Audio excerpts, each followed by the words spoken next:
দেখো, যদি আমরা 4x মাইনাস 5y এর বর্গ নির্ণয় করি তাহলে আমাদের প্রথমত লিখতে হবে যে আমরা জানি a minus b whole square সমান a square minus 2ab plus b square. এই সূত্রটা লিখতে হবে a minus b whole square সমান a square minus 2ab plus b square. এখন আমার এই জায়গায় 4x এটা হচ্ছে a, তারপরে মাইনাস আর 5y এটা হচ্ছে আমার কাছে b।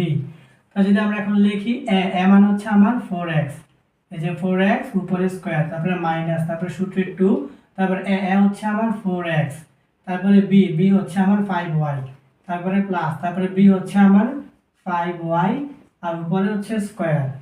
এখন যদি আমরা 4 এর উপরে স্কয়ার করি তাহলে 4 4 16 আর x এর উপরে স্কয়ার করলে x স্কয়ার মাইনাস এই 2 আর 4 এটা গুণ করলে হবে 4 দুগুণে 8, এই 8 আর 5 গুণ করলে হবে 5 8 40, 40 x হবে আগে, পরে হবে y, পরে প্লাস। এখন 5 এর উপরে স্কয়ার করলে হবে 5 5 25 আর y এর উপরে স্কয়ার করলে হবে y স্কয়ার।